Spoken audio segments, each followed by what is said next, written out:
मूर्ख दानव, देवी कृपा चरित्र वालों पर होती है, दुराचारियों पर नहीं। देवी भक्तों को सदैव सारे जगत की स्त्रियों को माता और बहनों के रूप में देखना चाहिए। तुम दानवों ने तो शीलवान कुलवती सतियों के सत को लूटा है, फिर तुम्हारे कुल परिवार कैसे बच सकते हैं? महिषासुर के साथ असुर समाज का अंत शीघ्र ही होने वाला है। मैंने पूर्व में ही तुम्हारे कुल गुरु शुक्राचार्य को इसकी सूचना स्वप्न में ही दे दी थी। हे माते, इस सर्वनाश से बचने का कोई उपाय तो अवश्य होगा। असुरों के संरक्षण को दिशा प्रदान करो माते असुरेश्वरी, मैं शरणागत हूं। उपाय पूछ रहे हो तो सुनो।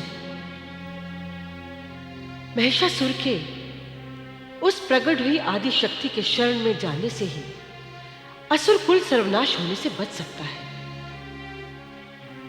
अन्यथा नहीं। परंतु माता, आप... मैं स्वयं भी उसी परम शक्ति की एक कला मात्र हूं, उसी के अधीन हूं। उसकी कृपा के बिना असुरों के महाविनाश को कोई भी नहीं टाल सकता, कोई भी नहीं टाल सकता। नहीं मां,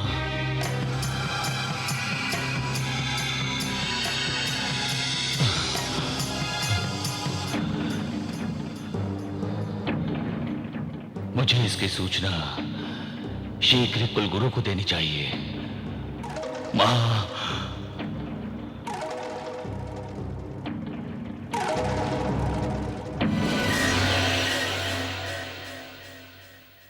पुत्र, अपनी जन्मदात्री माता के अतिरिक्त ये ममता और वात्सल्य अन्य किसी स्त्री में हो ही कैसे सकता है?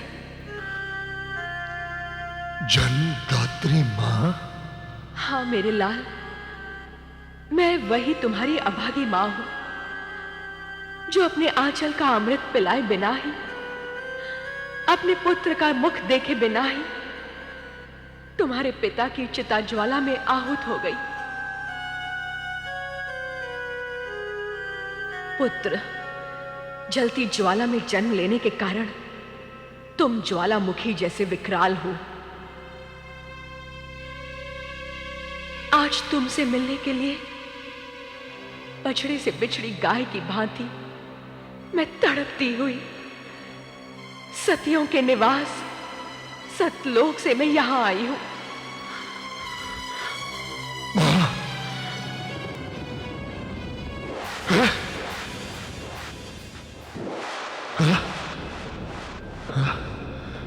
नहीं पुत्र, नहीं। अशरीरी आत्मा होने के कारण मैं तुम्हारे हृदय स्पर्श का सुख नहीं पा सकूंगी, यही मेरी विवशता है। हे माते, ये मेरा अभाग्य है कि मुझे अपनी ममतामयी माता के दर्शन हो गए। आपके दर्शन पाकर मैं सहस्त्र गुणा शक्ति और तेज से परिपूर्ण हो गया हूं।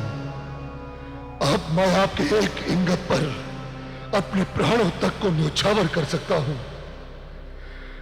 यदि आप चाहें तो मैं आपके प्राण घाती दुष्ट इंद्र को आकाश पाताल चीरकर कहीं से भी पकड़कर आपके चरणों की ठोकर का पात्र बना सकता हूं, उसके सहस्त्र सहस्त्र टुकड़े कर सकता हूं।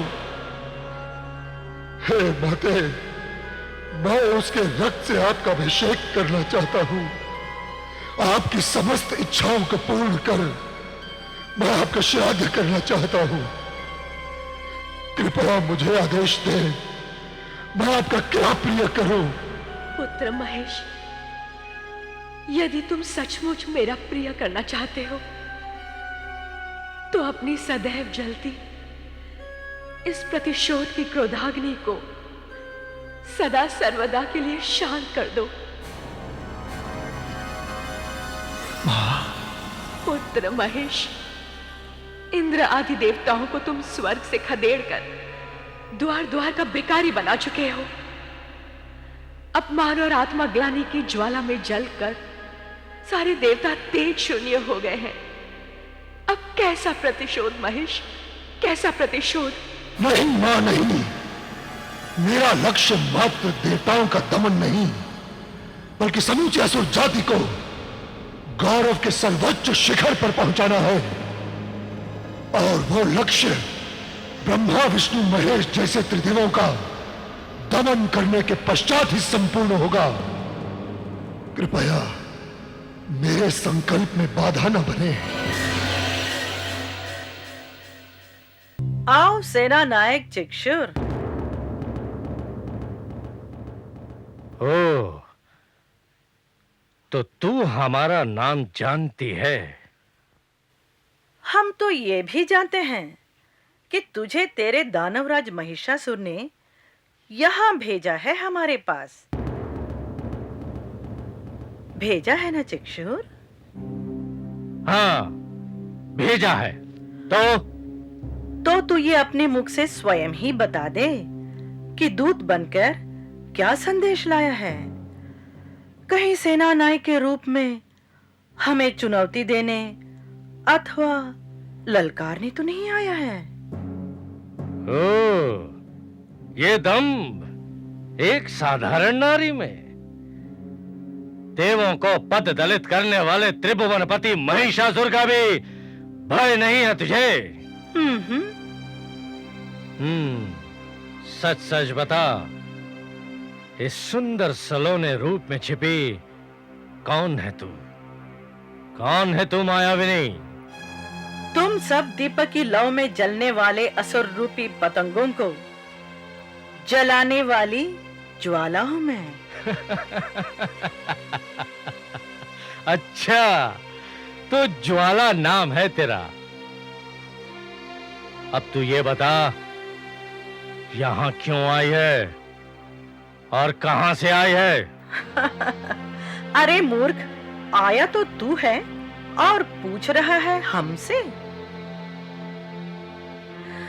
अच्छा, जब हमारे समक्ष आने का दुस्साहस कर ही लिया है, तो अपने आने का प्रयोजन बताता क्यों नहीं? हे मायाविनी, जब तू अंतर्यामिनी बनकर मुझे पहचान ही गई है, तो मेरे आने का प्रयोजन भी स्वतः ही जान गई होगी। तो फिर क्यों व्यर्थ प्रलाप करती है? अब सीधी तरह से अपना परिचय दे दे कि कौन है तू और यहां अकस्मात कहां से प्रकट हो गई। हाँ, इसमें संदेह नहीं कि तू परम सुंदरी है और तेरे जैसी सर्वांग सुंदरी मैंने कभी नहीं देखी।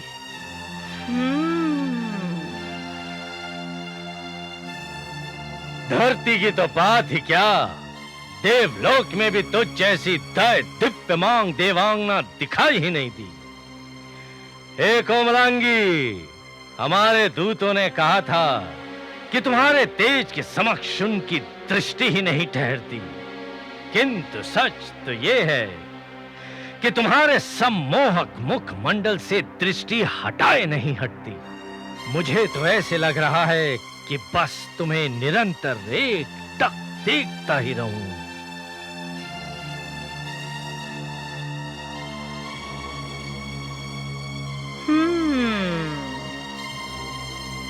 हे रूपमती, तुम्हें देखकर मंत्र मुग्ध हो जाएंगे हमारे स्वामी, ठगे के ठगे रह जाएंगे हमारे सुरेश्वर। सुरेश्वर? कहाँ के सुरेश्वर चिक्षुर? नमस्ते नमस्ते नमस्ते